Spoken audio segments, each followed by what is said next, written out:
Hello aspirants. तो हमने कहाँ तक पढ़ लिया था? हमने 1853 अपना कंप्लीट कर लिया था। तो एक्ट ऑफ 1853, इसके अंदर हमने क्या क्या पढ़ा था? इसके अंदर हमने पढ़ा था कि जो हेलीबेरी पेट्रोनेज सिस्टम था ना, हेलीबेरी पेट्रोनेज था, पेट्रोनेज सिस्टम था, इसको क्या कर दिया गया था? अबॉलिश। ये हेलीबेरी पेट्रोनेज सिस्टम था क्या? हेलीबेरी पेट्रोनेज सिस्टम था कि पहले क्या होता था, अगर इंडिया के अंदर तुम्हें एज ए एडमिनिस्ट्रेटिव ऑफिसर आना था तो कोई भी एग्जाम नहीं था। तुम क्या होते थे, सीधा जैसे ही तुम हेलीबेरी कॉलेज से ग्रेजुएट होते थे, तुम सीधा क्या बन जाते थे? सिविल सर्वेंट बन जाते थे इंडिया के अंदर। ठीक है। अब जो सिविल सर्विस होती थी ना, वो दो टाइप की होती थी, एक तो कोविनेटेड और एक नॉन कोविनेटेड। कोविनेटेड सिविल सर्विसेज वो होती थी जो हायर सिविल सर्विसेज होती थी। तो इंडियंस को पहले कोविनेटेड सिविल सर्विस में अलाउ नहीं किया गया था, बट जब हमने 1853 के एक्ट के अंदर में इस हेलीबेरी पेट्रोनेज सिस्टम को हटा दिया, इसको अबॉलिश कर दिया, तब हमने इंडियंस को अलाउ कर दिया किसके अंदर? Covenanted civil services. Covenanted civil services.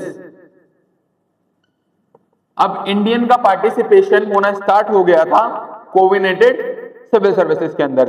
तो इस एक्ट के अंदर क्या मेन चीज पढ़ी हमने कि हेलीबेरी पेट्रोनेज सिस्टम को हटा दिया गया था, प्लस अब हेलीबेरी पेट्रोनेज सिस्टम हट गया है तो इंडिया का पार्टिसिपेशन तो बढ़ ही गया कोविनेटेड सिविल सर्विसेज के अंदर। ठीक है। साथ ही के साथ में इसके अंदर क्या किया गया, जो चार्टर था ना, जो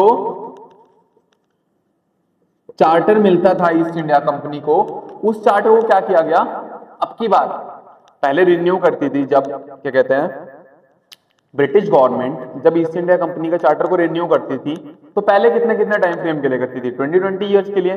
पर इस बार क्या किया गया, इस चार्टर को रिन्यू किया गया इंडेफिनिट पीरियड के लिए। अब इंडेफिनिट का मतलब समझ के खुश नहीं होना है। इंडेफिनिट का मतलब ये नहीं है कि अब तो चार्टर रिन्यू हो गया हमेशा के लिए, कभी चार्टर खत्म ही नहीं हो सकता, नहीं।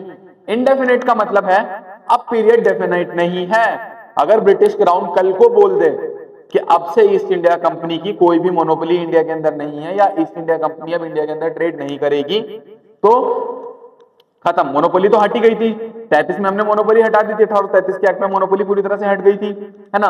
बट अब चार्टर भी रिन्यू जब सरकार का मन करेगा तब अगले दिन ही सरकार चार्टर को नल एंड वॉइड कर सकती थी। तो इंडेफिनिट का मतलब जब सरकार का मन करेगा वो उस चार्टर को हटा देगी। ठीक है, ये इतना है, इसको नोट करो।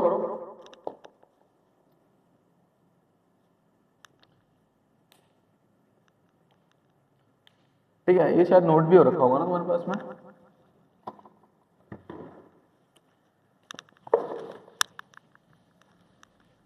इसी के अंदर 1853 के एक्ट के अंदर पहली बार क्या हुआ, इस एक्ट के अंदर first time executive and legislative functions, executive and legislative functions of east India company, governor general की जो काउंसिल थी, गवर्नर जनरल की जो काउंसिल थी उसको सेपरेट किया गया। ठीक है, मतलब जो गवर्नर जनरल की काउंसिल थी उसके एग्जीक्यूटिव फंक्शंस और लेजिस्लेटिव फंक्शंस को सेपरेट किया गया। अब क्या एग्जीक्यूटिव फंक्शंस होते हैं और क्या लेजिस्लेटिव फंक्शंस होते हैं वो हम जानते हैं। एग्जीक्यूटिव और लेजिस्लेटिव, लेजिस्लेटिव का फंक्शन होता है लॉ को बनाना, क्या होता है? Law making. लेजिस्लेटिव का क्या फंक्शन होता है? कानून को बनाना। और एग्जीक्यूटिव का फंक्शन क्या होता है? कानून को एग्जीक्यूट करना। एग्जीक्यूट करना मतलब जो कानून बना अब उसको सही तरीके से लागू कराना, ये किसका फंक्शन है? एग्जीक्यूटिव का। अगर इसको मॉडर्न डे में देखें तो लेजिस्लेटिव हमारे आज के टाइम पे कौन है? लोकसभा, राज्यसभा, विधानसभा, ये क्या है हमारा? लेजिस्लेटिव, क्योंकि ये कानून बना रहे हैं। एग्जीक्यूटिव क्या है? हमारी जो सरकारें हो गई, गवर्नमेंट्स हो गई, chief minister, prime minister, council of minister, ये सब क्या है? एग्जीक्यूटिव। ठीक है, तो ये इस एक्ट के अंदर पहली बार एग्जीक्यूटिव और लेजिस्लेटिव फंक्शन को सेपरेट किया गया, किसके? ईस्ट इंडिया कंपनी के। अब हम आते हैं, अब एक चीज समझो, 1853 के बाद में एक बहुत ही ड्रास्टिक इवेंट हुआ, ठीक है, जिसको हम बोलते हैं 1857 का रिवॉल्ट। इंडियंस के लिए फर्स्ट वॉर ऑफ इंडिपेंडेंस था।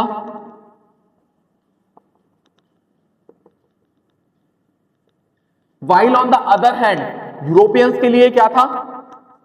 Sepoy mutiny. क्या था? Sepoy mutiny. उनके लिए तो सिर्फ सोल्जर्स ने क्या किया था? विद्रोह किया था। पर हमारे लिए क्या था? ये फर्स्ट वॉर ऑफ इंडिपेंडेंस। अब इसके पीछे रीजंस क्या थे, इसको तुम और डिटेल में पढ़ोगे जब तुम हिस्ट्री पढ़ोगे। मॉडर्न हिस्ट्री में तुमको बताया जाएगा कि 1857 की क्रांति हुई की थी, क्यों थी, पर मेन रीजंस क्या थे। जो रीजंस है ना, अब एक चीज समझो, कुछ ऐसे टॉपिक्स होते हैं, ऐसे की पॉइंट्स होते हैं जिसपे अगर आज के टाइम में भी कोई बहस हो ना, तो आज भी लोग उसको लेकर के बहुत रेडिकल हैं। वो क्या टॉपिक्स हैं? पहला, रिलीजन। अगर आज भी किसी के रिलीजन पे सवाल उठाया जाए या उसको कुछ भी कहा जाए, तो आज भी हम लोग इतने रेडिकल हैं कि हम लोग लड़ने के लिए तैयार हो जाते हैं ना। तो उस टाइम तो सोचो लोग रिलीजन को लेकर कितना ज्यादा रेडिकल्स थे। तो रिलीजन एक टॉपिक, एक पॉइंट था जो बहुत ज्यादा रेडिकल थॉट था लोगों के अंदर रिलीजन को लेकर के। प्लस ईस्ट इंडिया कंपनी बहुत ज्यादा इंटरफेयर करना स्टार्ट कर चुकी थी रिलीजन के अंदर। जैसे हमारा जो 1857 का रिवॉल्ट था, इसके पीछे का जो कैटालिटिक फैक्टर था, मतलब जो इंस्टेंट फैक्टर था, वो क्या फैक्टर था? जो आप लोग मॉडर्न हिस्ट्री में पढ़ोगे, वो कारतूस वाला जो फैक्टर था, वो मॉडर्न हिस्ट्री में पढ़ोगे कि ऐसी एक अफवाह फैली थी उस कारतूस के अंदर गाय की चर्बी और सुअर की चर्बी होती थी। तो आप लोग मॉडर्न हिस्ट्री में पढ़ोगे, वो टॉपिक हमारे इससे रिलेटेड नहीं है, बट फिर भी जितना लिंकेज हो सकता है मैं उतना लिंकेज कर देता हूं। तो पहला रिलीजन, दूसरा प्रॉपर्टी। आज भी लोग बाग अपनी प्रॉपर्टी को लेकर के बहुत ज्यादा रेडिकल रहते हैं। तो उस टाइम पे लोगों की प्रॉपर्टी छीनी जा रही थी, जिसको नाम दिया जा रहा है डॉक्ट्राइन ऑफ लैप्स। अब डॉक्ट्राइन ऑफ लैप्स क्या है, वो लोग आप मॉडर्न हिस्ट्री में पढ़ोगे कि डॉक्ट्राइन ऑफ लैप्स होता क्या है। ये वो टॉपिक है जो मॉडर्न हिस्ट्री में पढ़े जाएंगे आपको, बट यहाँ पे थोड़ा बहुत जिक्र है इनका, तो बता देता हूं। डॉक्ट्राइन ऑफ लैप्स में क्या होता था, ईस्ट इंडिया कंपनी क्या करती थी, ऐसे राजा, ठीक है, या ऐसे राज्य जिनके पास उनका नेचुरल हेयर नहीं होता था, मतलब उनका नेचुरल वारिस नहीं था, ठीक है, मतलब उनकी संतान खुद की नहीं थी, या तो गोद ली हुई संतान थी, ठीक है, या फिर मतलब उनकी खुद की संतान नहीं थी, ब्लड रिलेशन नहीं था अपनी संतान के साथ में, तो उनको ईस्ट इंडिया कंपनी ऐसे राज्यों को क्या कर लेती थी, अपने अधीन कर लेती थी, उनको अपना सबऑर्डिनेट बना लेती थी, तो उनकी प्रॉपर्टी चली जाती थी। तो वही रिलीजन और प्रॉपर्टी। तो ये दो मेन फैक्टर थे जो इंपॉर्टेंट थे। और भी बहुत सारे फैक्टर थे, जैसे क्या कहते हैं, ट्राइबल अफेयर्स में इंटरफेयर करना। अब ब्रिटिशर्स जो थे वो ट्राइबल अफेयर्स में बहुत ज्यादा इंटरफेयर कर रहे थे। प्लस हमारा ड्रेन ऑफ वेल्थ, इंडिया के अंदर से पूरा वेल्थ को ड्रेन किया जा रहा था। तो ये सब कुछ आप मॉडर्न हिस्ट्री में पढ़ोगे, बट जो मेन कॉन्सेप्ट था वो यही था कि बहुत सारे एक ऐसे इवेंट थे जिसके रिस्पॉन्स में 1857 की क्रांति हुई। अब 1857 की क्रांति एक ऐसी क्रांति थी जिसने पूरे ब्रिटिश साम्राज्य को हिला के रख दिया।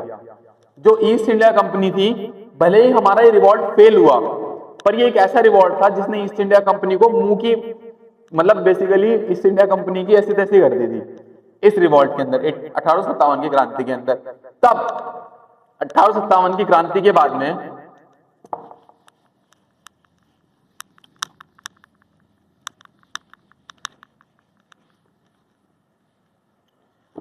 1857 की क्रांति के बाद में आता है गवर्नमेंट ऑफ इंडिया एक्ट 1858।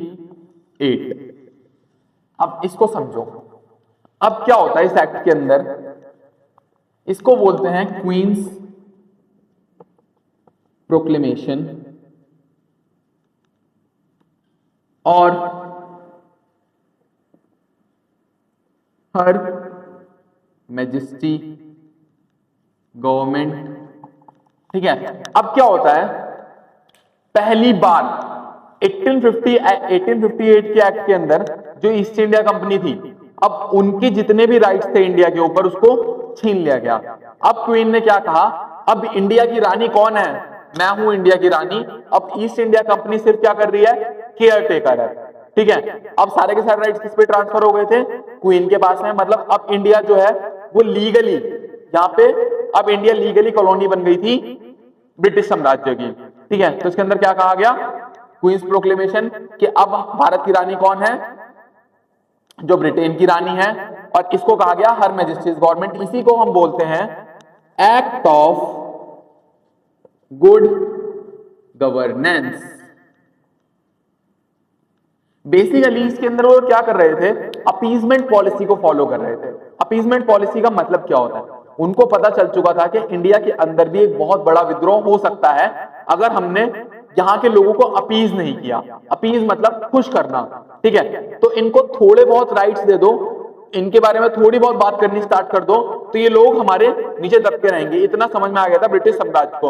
उन्हें समझ में आया था कि इनको जितना अगर हम बहुत ज्यादा दबाएंगे तो विद्रोह होना जायज है, तो ऐसा विद्रोह दोबारा ना हो, इसलिए क्या कहते हैं ब्रिटिश साम्राज्य ने क्या फॉलो किया, अपीजमेंट पॉलिसी, ठीक है। तो उसी के चलते पहली बार जो एक्ट आया वो था गवर्नमेंट ऑफ इंडिया एक्ट 1858। इसके अंदर क्या कहा गया कि अब जो गवर्नमेंट है वो क्या है, मैजेस्टीज की गवर्नमेंट है, मतलब जो रानी बैठी है ब्रिटेन में अब उसकी गवर्नमेंट है। दूसरा, इसको बोला गया एक्ट ऑफ गुड गवर्नेंस। अब समझते हैं कि गुड गवर्नेंस क्या होता है, इसको उतार लो।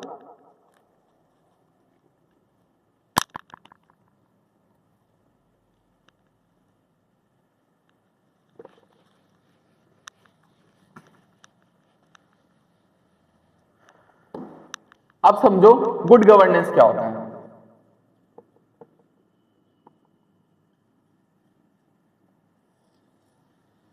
गुड गवर्नेंस का मतलब होता है एक ऐसी गवर्नमेंट जो आंसरेबल हो,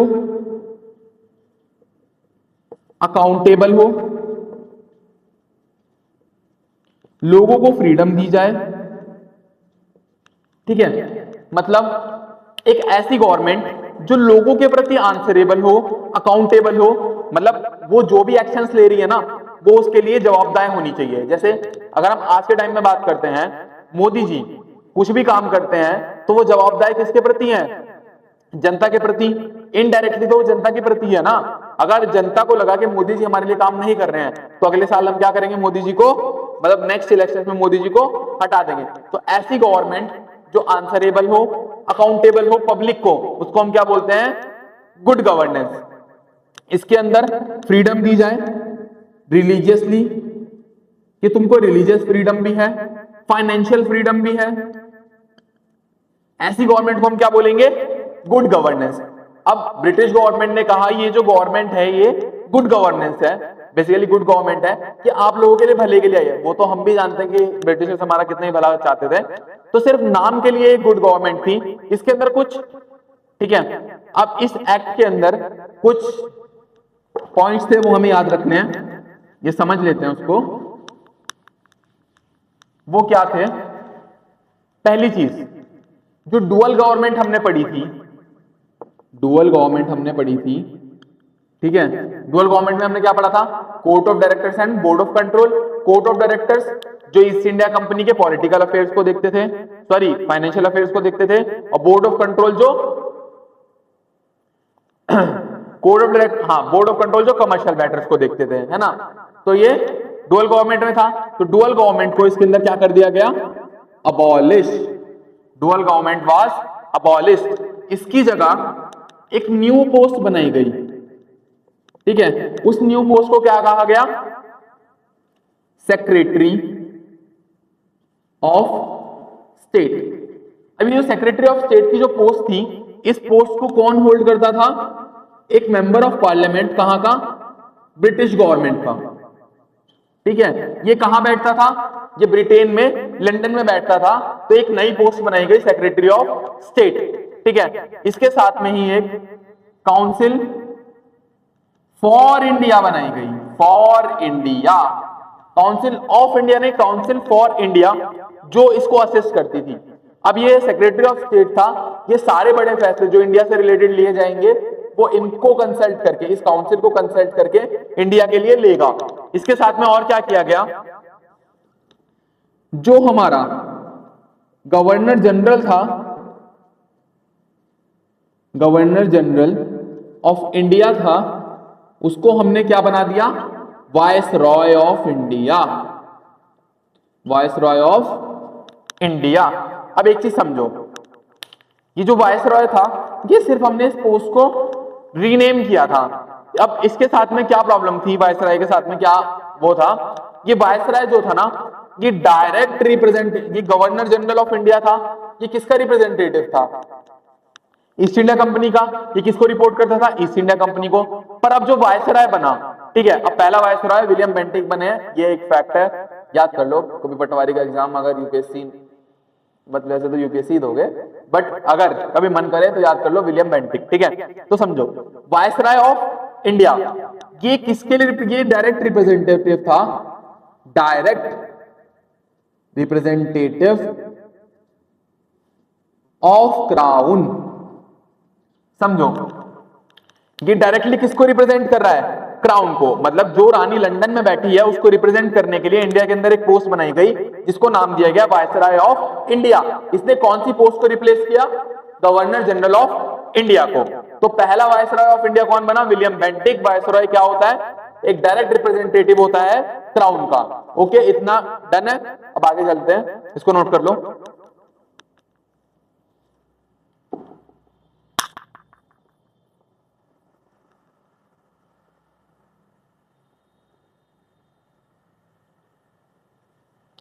ओके, अब आगे चलते हैं।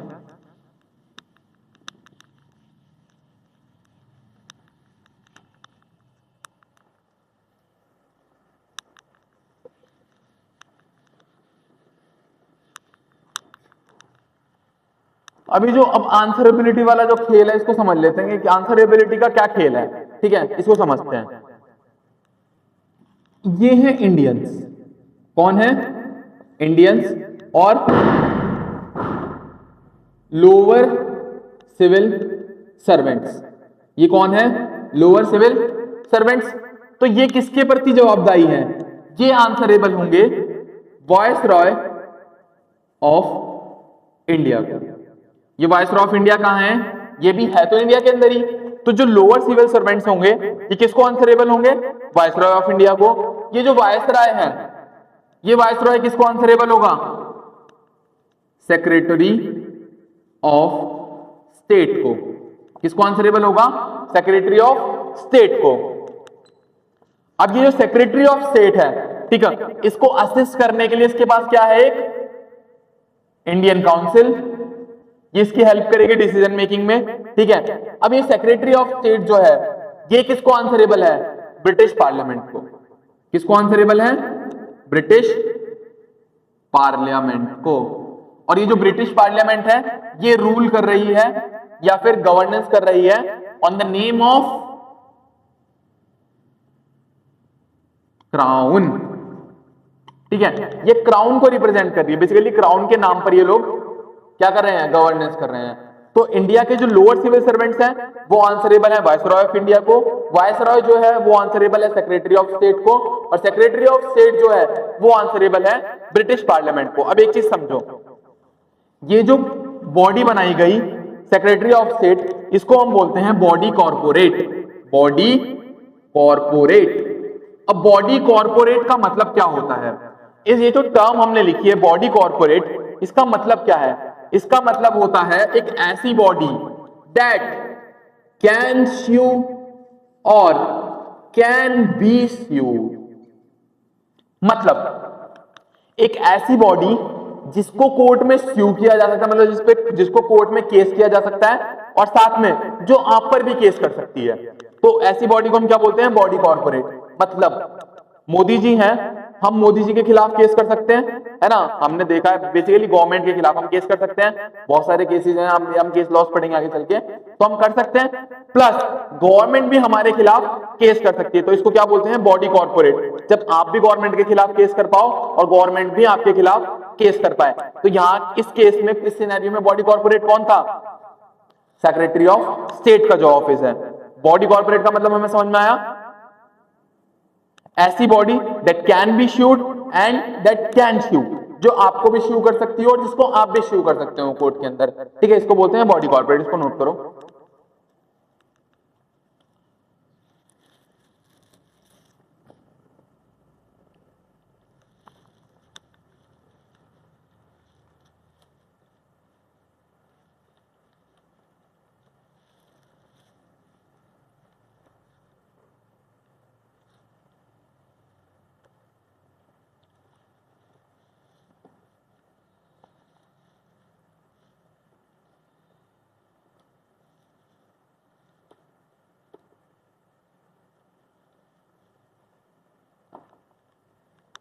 ओके, तो हमारा गवर्नमेंट ऑफ इंडिया एक्ट 1858 यहाँ पर समाप्त होता है। जितनी चीजें पॉलिटी को लेकर के क्या कहते हैं जरूरी थी, वो मैंने सारी की सारी चीजें यहाँ पर समझा दी।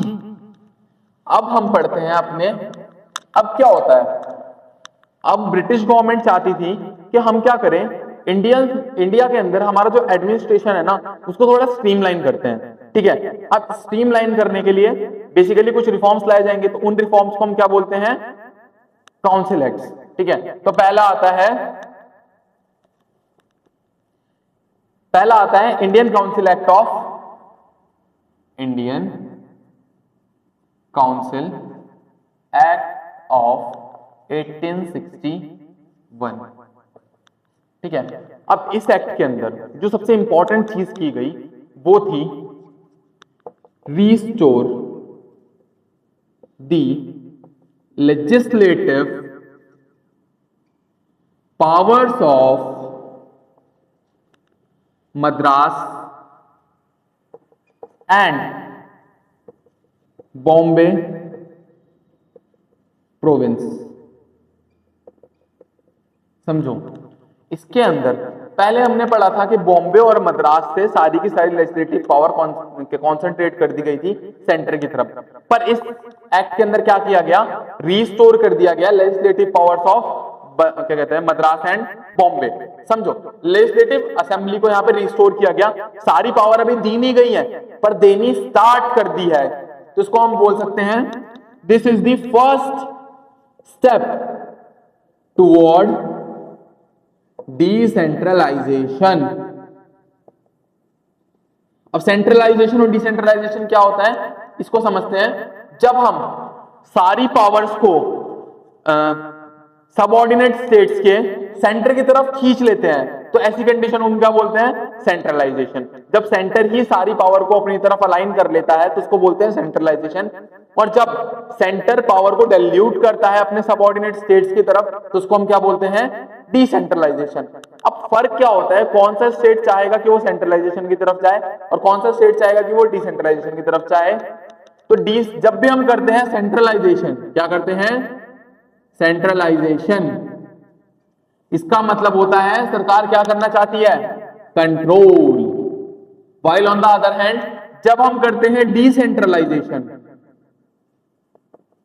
तब सरकार क्या चाहती है कि क्या हो, वेलफेयर, मतलब लोगों का कल्याण।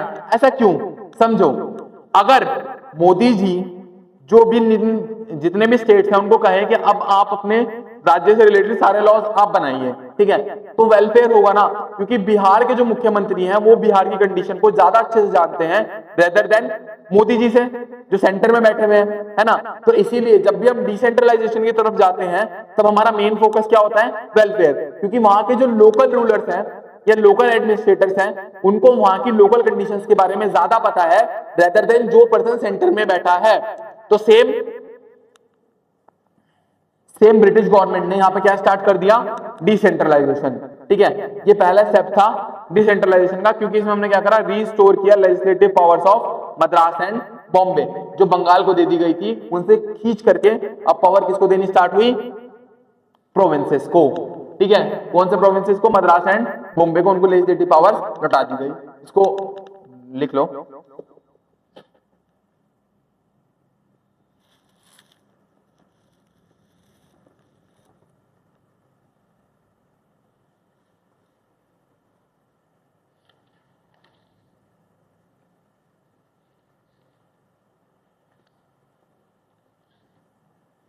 अब एक चीज और समझो,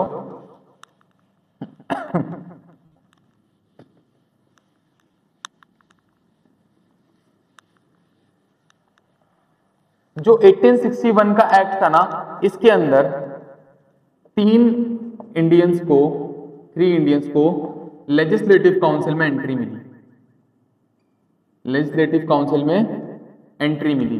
वो 3 इंडियंस कौन कौन से थे, sir Dinkar Rao, Maharaja of Banaras, Maharaja of Banaras and Raja of Patiala. इन 3 लोगों को लेजिस्लेटिव काउंसिल के अंदर एंट्री दी गई। ठीक है, अब नॉमिनेटेड थे, बेसिकली इलेक्ट नहीं किया गया था, नॉमिनेट किया गया था। तो 3 इंडियंस की एंट्री हुई हमारी लेजिस्लेटिव काउंसिल के अंदर। ठीक है, अब एक चीज और समझो, जो हमारे वायसरॉय थे कैनिंग, उन्होंने एक सिस्टम इंट्रोड्यूस कराया जिसको बोलते हैं पोर्टफोलियो सिस्टम। Portfolio system. अब ये पोर्टफोलियो सिस्टम क्या होता है? पोर्टफोलियो सिस्टम का मतलब होता है डिपार्टमेंटलाइजेशन। क्या होता है? डिपार्टमेंटलाइजेशन। इसका मतलब क्या होता है समझो, जैसे इंडियन गवर्नमेंट है आज के टाइम में, उसने सारे डिपार्टमेंट्स को डिवाइड किया हुआ है ना, जैसे मिनिस्ट्री ऑफ होम अफेयर्स है, ऐसी हमारी मियती है ना, ऐसी जितनी भी मिनिस्ट्रीज हैं, हेल्थ से रिलेटेड जो भी मिनिस्ट्री हो गई, मतलब जब हम क्या करते हैं बेसिकली एडमिनिस्ट्रेटिव फंक्शंस को डिपार्टमेंट्स में डिवाइड कर देते हैं, सारी पावर एक जगह कॉन्सेंट्रेट ना करके डिपार्टमेंट्स में डिवाइड कर देते हैं, तो उसको हम क्या बोलते हैं? पोर्टफोलियो सिस्टम और डिपार्टमेंटलाइजेशन। इससे क्या होता है? स्पेशलाइजेशन बढ़ती है ना। अब स्पेशलाइजेशन बढ़ेगी तो एफिशिएंसी बढ़ेगी। मान लो पहले क्या हो रहा था, एक ही मिनिस्टर था जो हेल्थ मिनिस्ट्री भी देखता था, ठीक है, हाईवेज एंड रोड्स भी देखता था, साइंस एंड टेक भी देखता था, है ना। तो क्या होता था, अब किसी भी सेक्टर में अच्छे से काम नहीं होगा, पर हमने क्या किया, हमने एक मिनिस्टर हाईवे को अलॉट कर दिया, ठीक है, एक हेल्थ को अलॉट कर दिया, एक साइंस एंड टेक को अलॉट कर दिया, तीनों को अलग अलग अलॉट कर दिए। जो हाईवे को अलॉट किया गया वो स्पेशलाइज था हाईवे को लेकर के, जो साइंस एंड टेक को अलॉट किया गया वो साइंस एंड टेक को लेकर के स्पेशलाइज था। तो अब क्या होगा? एफिशिएंसी बढ़ जाएगी। मान लो पहले यहाँ पे जो काम होता था वो 50 यूनिट्स होता था, पर जब इसको एक पर्टिकुलर सिंगल मिनिस्टर मिल गया तो अब काम हो गया 100 यूनिट, तो एफिशिएंसी बढ़ गई। तो ये जो सिस्टम था पोर्टफोलियो सिस्टम, ये पहली बार कौन लेके आया था? कैनिंग। इसको पोर्टफोलियो सिस्टम का मतलब डिपार्टमेंटलाइजेशन। जब हम क्या करते हैं गवर्नमेंट के अंदर डिपार्टमेंटलाइजेशन कर देते हैं तो उसको बोलते हैं पोर्टफोलियो सिस्टम। पहली बार किसने इंट्रोड्यूस कराया? कैनिंग ने। लिख लो इसको।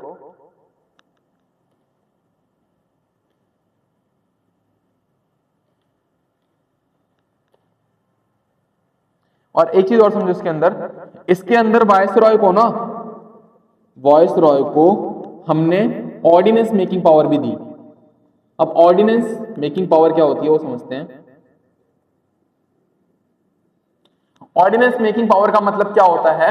ऑर्डिनेंस क्या होता है? ये जो पावर है ये हमारे प्रेसिडेंट को भी दी गई है। मान लो लॉ कौन बनाता है? Legislative body.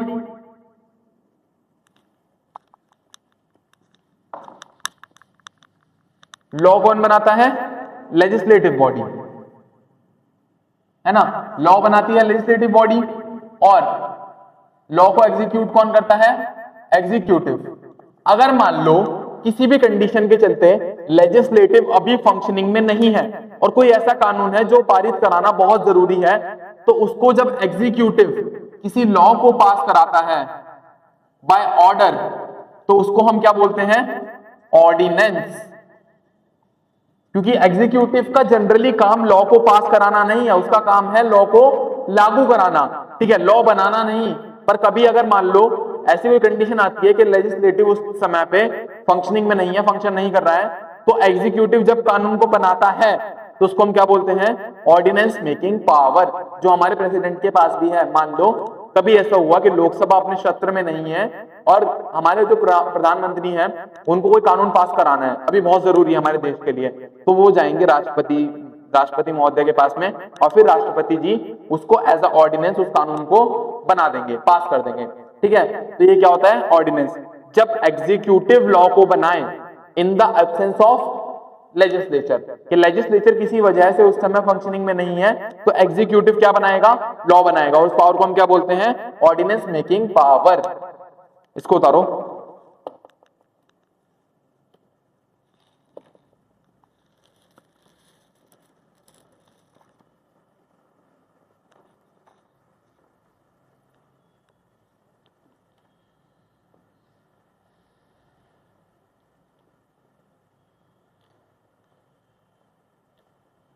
ठीक है, अब हमें पढ़ना है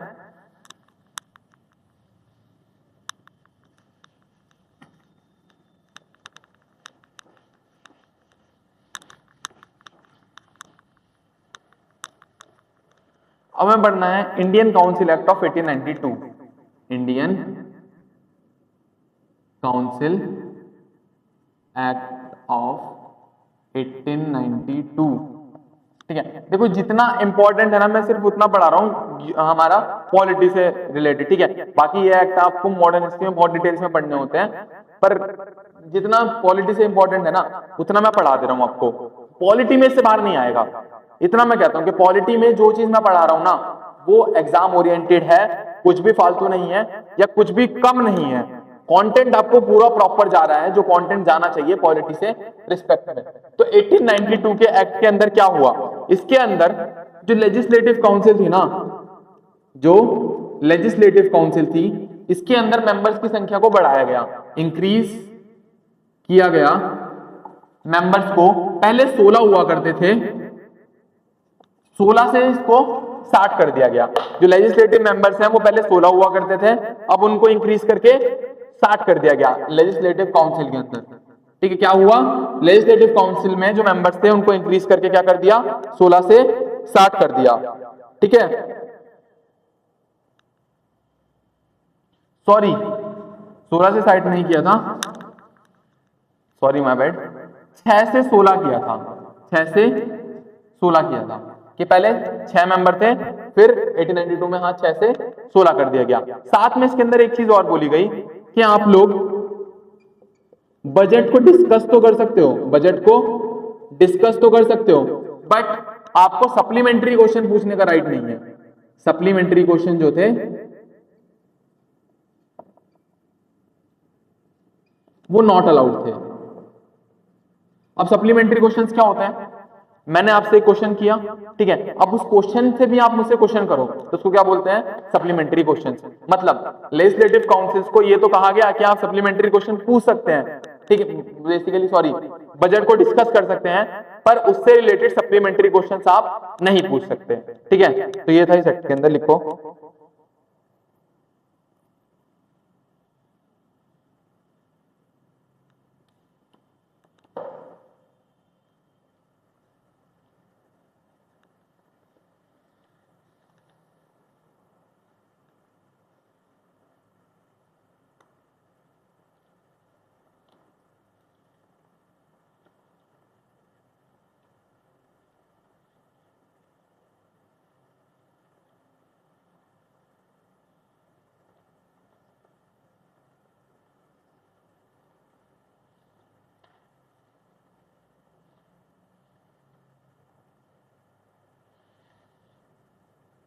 ओके। अब हमारा एक्ट आता है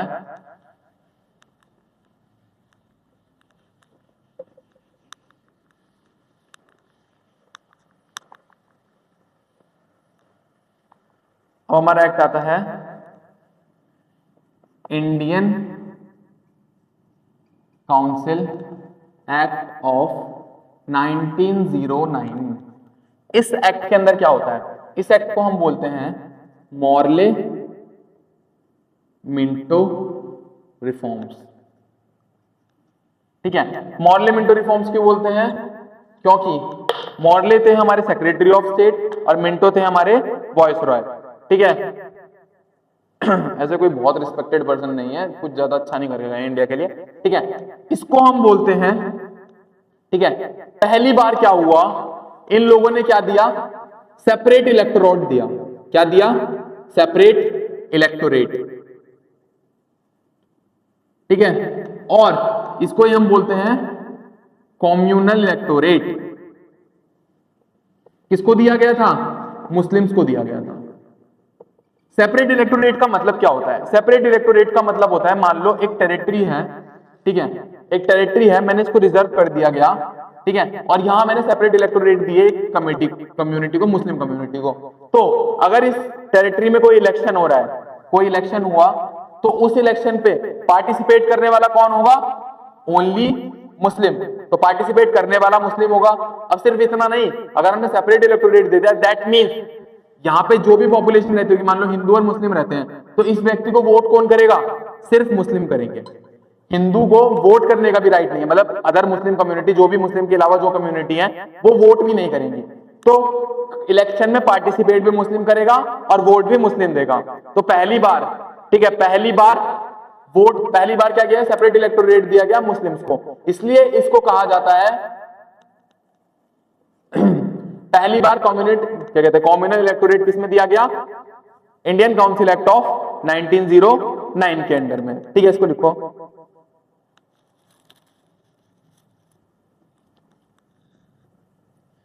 एक चीज और समझो इसके अंदर, फर्स्ट टाइम एक इंडियन को एंट्री दी गई गवर्नर जनरल की एग्जीक्यूटिव काउंसिल के अंदर। किसके अंदर? एग्जीक्यूटिव काउंसिल के अंदर। अब वो इंडियन थे कौन? सत्येंद्र सिन्हा। सत्येंद्र सिन्हा, इनको पहली बार क्या किया गया, एंट्री दी गई एग्जीक्यूटिव काउंसिल के अंदर। एक चीज और, अब बजट पे डिस्कशन भी पॉसिबल था, ठीक है, सप्लीमेंट्री क्वेश्चंस भी आप लोग पूछ सकते थे, सप्लीमेंट्री क्वेश्चंस को भी अलाउड कर दिया गया इसके अंदर। ठीक है, तो 1909 के एक्ट में सप्लीमेंट्री क्वेश्चंस को भी अलाउड कर दिया गया और बजट पे भी पूछ सकते थे। क्या चीज नहीं कर सकते थे? Not allowed to discuss foreign relations. Foreign relations, अब कुछ लिखा हुआ ना समझ में आ रहा तो कोई बात नहीं, क्योंकि मैं डिक्टेट कर रहा हूं, प्लस साथ में आपको इसके नोट्स भी मिल जाएंगे। ठीक है, तो क्या क्या हुआ, बजट का डिस्कशन भी अलाउड था, सप्लीमेंट्री क्वेश्चन भी पूछे जा सकते थे। क्या चीज अलाउड नहीं थी? डिस्कशन करना ऑन फॉरेन रिलेशन। तो क्या पॉइंट थे इस एक्ट के? सेपरेट इलेक्टोरेट दिया गया। सेपरेट इलेक्टोरेट का मतलब क्या था कि अगर किसी एक एरिया में किसी भी कम्युनिटी को सेपरेट इलेक्टोरेट दिए गए, मान लो मुस्लिम को दिए गए, तो वहां पे इलेक्शन में खड़े भी मुस्लिम होंगे और उसको वोट भी सिर्फ मुस्लिम देंगे। ठीक है, प्लस पहली बार किसी इंडियन को एग्जीक्यूटिव काउंसिल के अंदर एंट्री मिली, वो कौन थे? सत्येंद्र सिन्हा। बजट को डिस्कस किया जा सकता था और सप्लीमेंट्री क्वेश्चन भी पूछे जा सकते थे। क्या चीज नहीं की जा सकती थी? डिस्कशन नहीं किया जा सकता था फॉरेन रिलेशंस के ऊपर।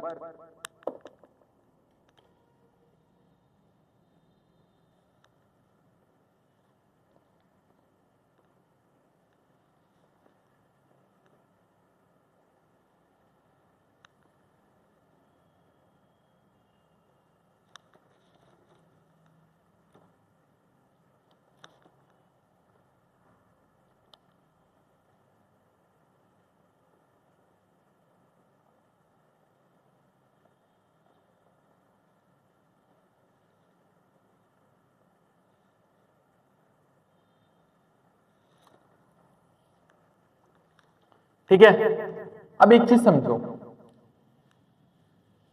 ये 1909 का जो एक्ट था, ये हमारा यहां पे खत्म होता है। अब ना एंट्री होती है गांधी जी की। गांधी जी से पहले जितने भी हमारे बेसिकली फ्रीडम स्ट्रगल में जो भी इन्वॉल्वमेंट था जिन भी लोगों का, उन लोगों को ये नहीं पता था कि अभी इंडिया की करंट पोजीशन क्या है।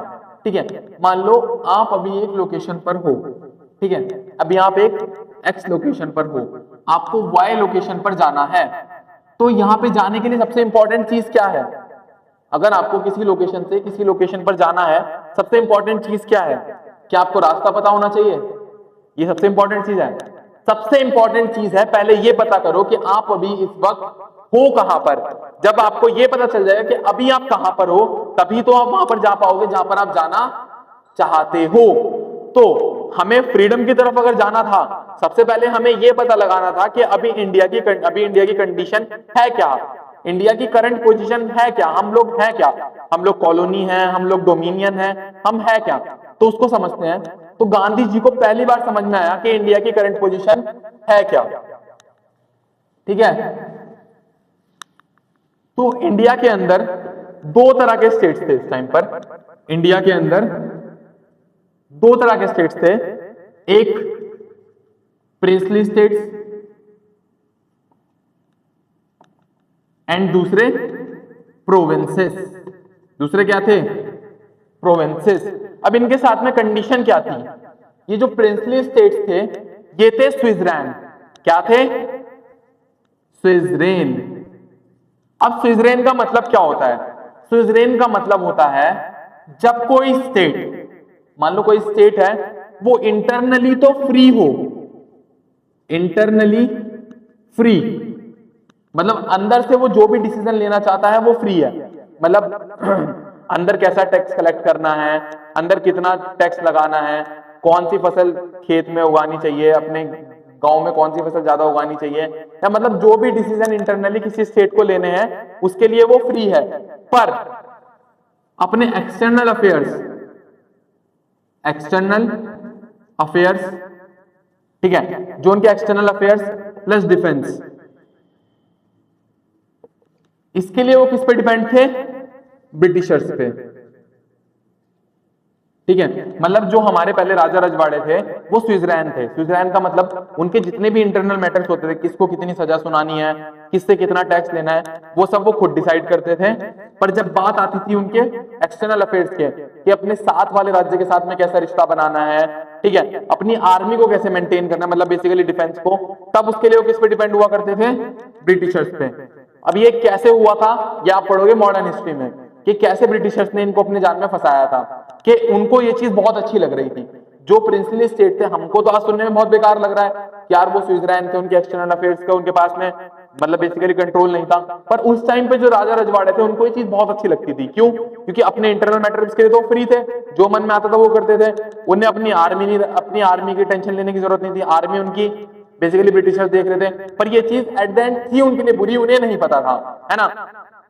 तो प्रिंसली स्टेट्स का कैसा स्टेटस था? ये क्या थे? स्विट्जरलैंड थे। मतलब यहां क्या फॉलो हो रही थी? Paramountcy of British government. मतलब ब्रिटिश गवर्नमेंट जो थी वो पैरामाउंट थी, इनके ऊपर। ये किसके अधीन थे? ब्रिटिश गवर्नमेंट के। किन मैटर्स को लेकर के? अपने एक्सटर्नल अफेयर्स को लेकर के, साथ में अपने डिफेंस को लेकर के। किसके अधीन थे ये? ब्रिटिश गवर्नमेंट के, ठीक है। और साथ में जो प्रोविंसेस थे, इनकी लड़ाई क्या थी? इनको क्या चाहिए थी? Provincial autonomy.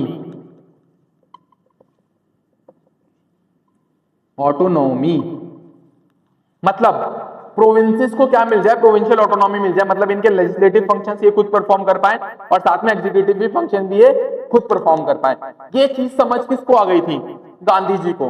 गांधी जी को समझ आ गया कि इंडिया का अभी करंट स्टेटस है कैसा, है ना, ये गांधी जी समझ गए थे। अब गांधी जी का विजन क्या था? मैंने क्या बोला, अगर हमें किसी लोकेशन पे जाना है तो पहले हमें यह पता लगाना है कि अभी हम करंटली कहां पर हैं, तो लोकेशन पे पहुंच पाएंगे। तो गांधी जी को यह तो पता लग गया था कि अभी हम कहां पर हैं, अब उनको यह देखना था कि हमें जाना किस तरफ है। गांधी जी क्या चाहते थे कि जो इंडिया है ना,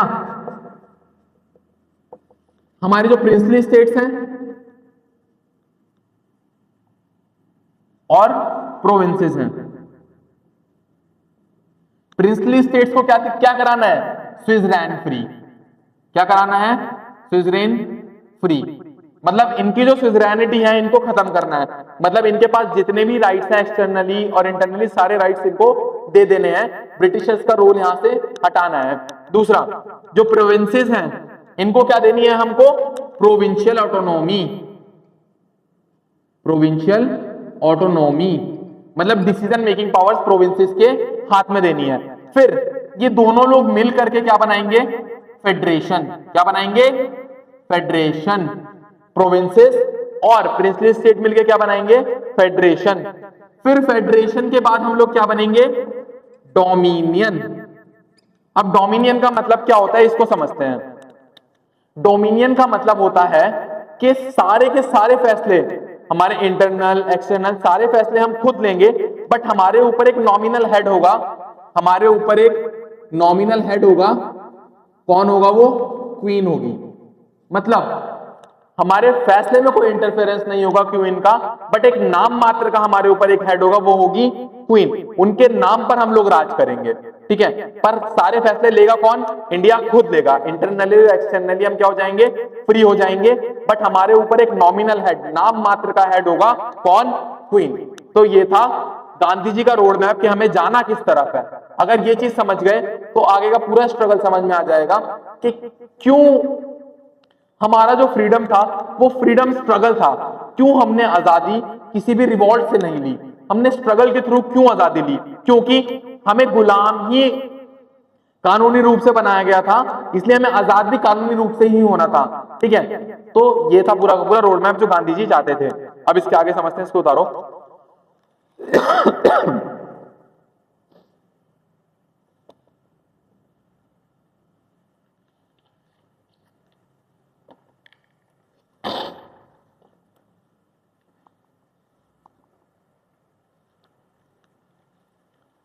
ओके, तो ये चीज हो गई हमारी।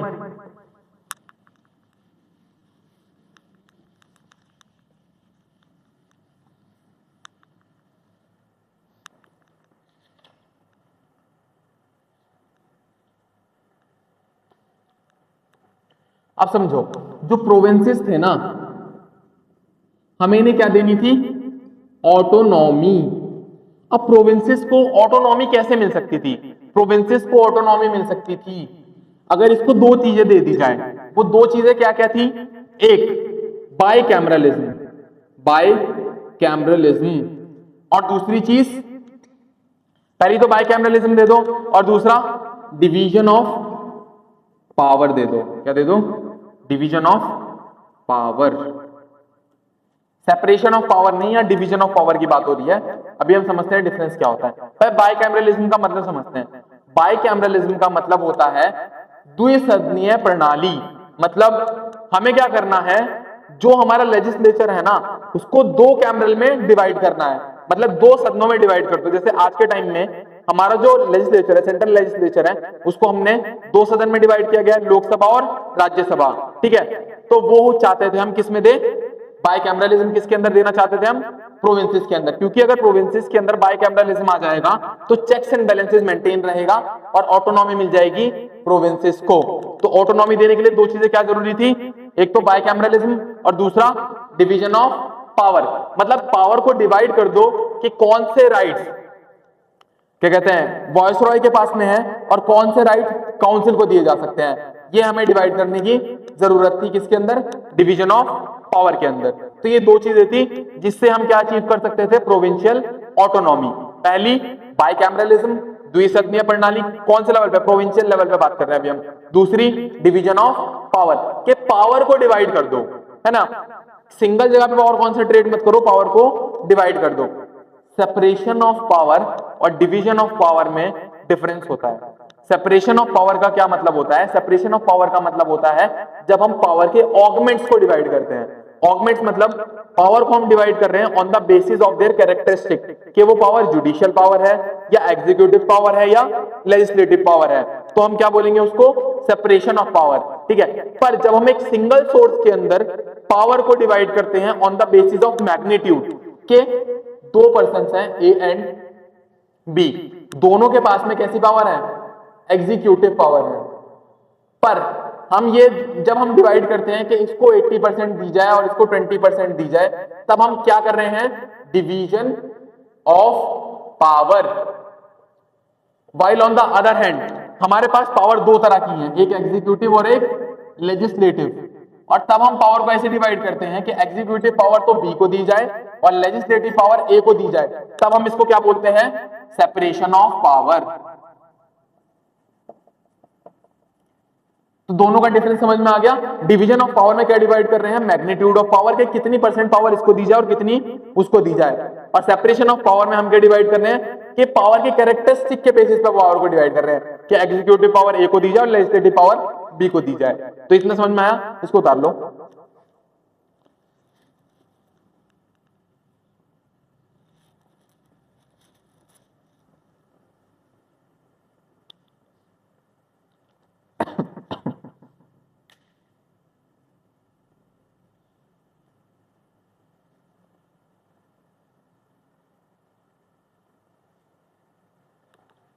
ओके,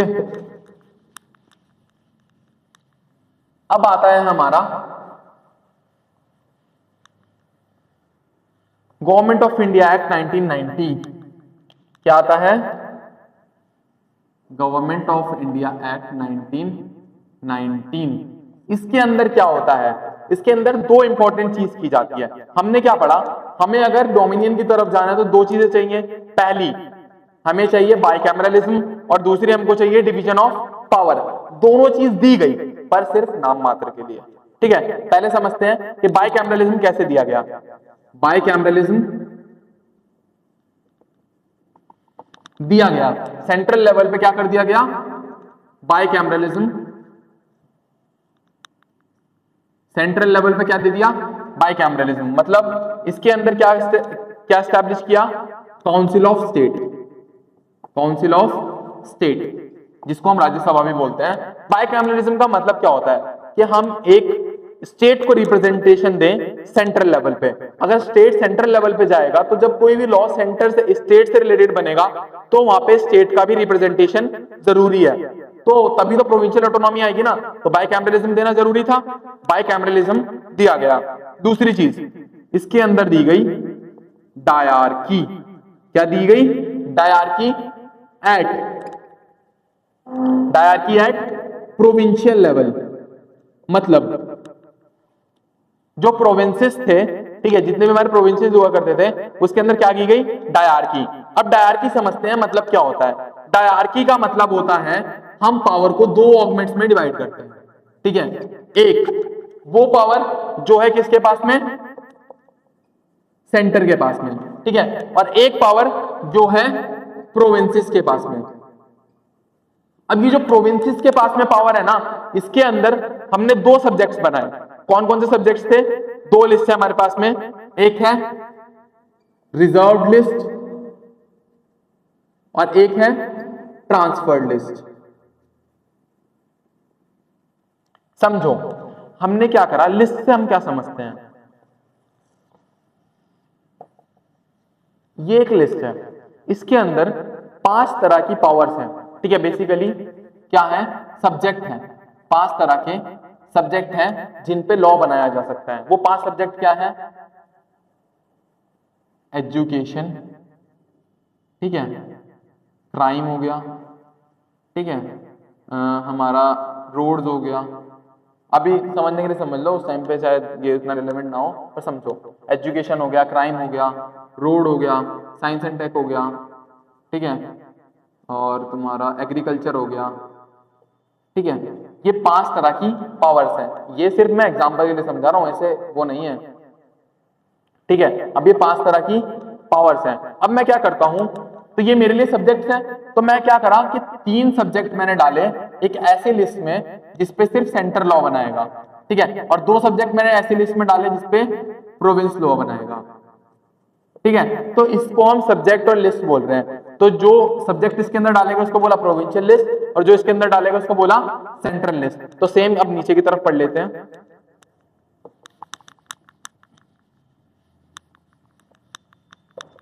ये हमने क्या करा, 2 पार्ट्स में डिवाइड करा गया, कुछ पावर सेंटर को दी गई, कुछ प्रोविंसेस को दी गई। प्रोविंसेस के अंदर भी पावर को 2 ऑगमेंट्स में डिवाइड किया गया, एक रिजर्व लिस्ट और दूसरा ट्रांसफर्ड लिस्ट। रिजर्व लिस्ट में वो सब्जेक्ट्स थे, ठीक है, इसमें वो सब्जेक्ट्स थे जिसपे अगर लॉ बनाना है तो किसकी परमिशन लगेगी, तो परमिशन लगेगी वायसरॉय की। अगर वायसरॉय परमिशन देगा तो ही रिजर्व लिस्ट के जो सब्जेक्ट है उस पे लॉ बनाया जा सकता है, वरना कोई भी लॉ नहीं बनाया जा सकता। मतलब अगर आप रिजर्व लिस्ट के किसी भी सब्जेक्ट पे लॉ बनाना चाहता है प्रोविंस, मतलब जो प्रोविंसेस हैं वो किसी भी सब्जेक्ट पे लॉ बनाना चाहते हैं तो उनको किसकी परमिशन लेनी होगी, वायसरॉय की। और ट्रांसफर्ड लिस्ट में वो सब्जेक्ट्स थे जो प्रोविंसेस को दे दिए गए कि इस पे प्रोविंसेस अपने हिसाब से लॉज बना ले। पर क्या ये सही मायने में डिवीजन ऑफ पावर था, इसको समझते हैं।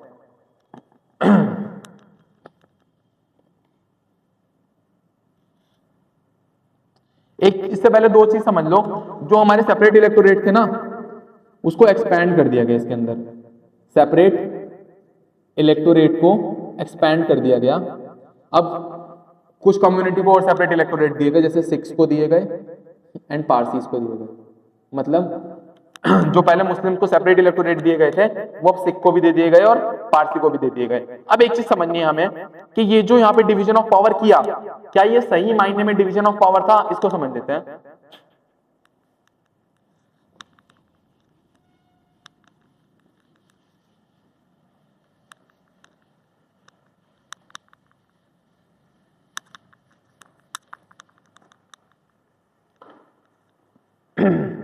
जो डिवीजन ऑफ पावर था,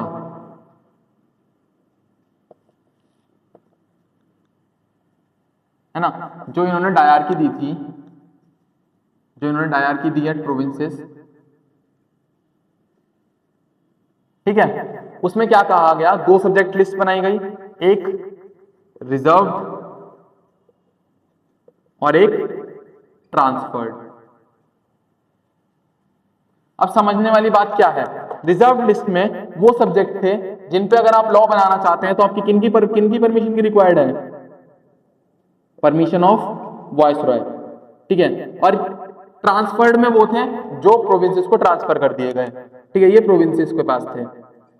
अब ये सही मायने में डिवीजन ऑफ पावर इसलिए नहीं था क्योंकि अब मान लो उन्होंने कुछ सब्जेक्ट जो रिजर्व में डाले वो बहुत इंपॉर्टेंट सब्जेक्ट थे, ठीक है। मान लो यहाँ पे उन्होंने जो डाला वो डाला फाइनेंस, कि अगर स्टेट को कोई भी फाइनेंस से रिलेटेड लॉ बनाना है तो उसको किसकी जरूरत है, उसको किसकी जरूरत है, परमिशन की जरूरत है, वायसरॉय की, ठीक है। ट्रांसफर्ड में डाल दिया opening education institutions, opening educational institutions, मतलब कि स्टेट अपनी मर्जी के हिसाब से स्कूल ओपन कर सकती है। बट एक चीज बताओ मेरे को, क्या स्कूल खोलने के लिए फाइनेंस नहीं लगेगा? अगर आप स्कूल खोलना चाहते हैं तो उसके लिए सबसे इंपॉर्टेंट चीज क्या है, पैसा। पैसा कहां डाला इन्होंने, रिजर्व लिस्ट में। अगर इनको राइट भी दे भी दिया कि आप अपना एजुकेशन इंस्टीट्यूशन खोल लो, पर खोलने के लिए तो पैसा चाहिए, और पैसा कहां से आएगा, रिजर्व लिस्ट से। अगर आपको पैसे से रिलेटेड कोई भी लॉ बनाना है तो पहले आपको वायसरॉय की परमिशन लेनी पड़ेगी। तो सारा कंट्रोल अल्टीमेटली दिया किसको गया, वायसरॉय। तो ये कहा गया हमारे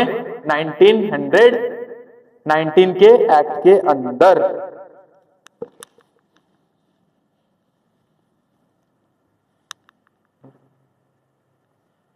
तो आज की क्लास हम यहीं पे एंड करते हैं, कल हम 1919 से आगे प्रोसीड करेंगे।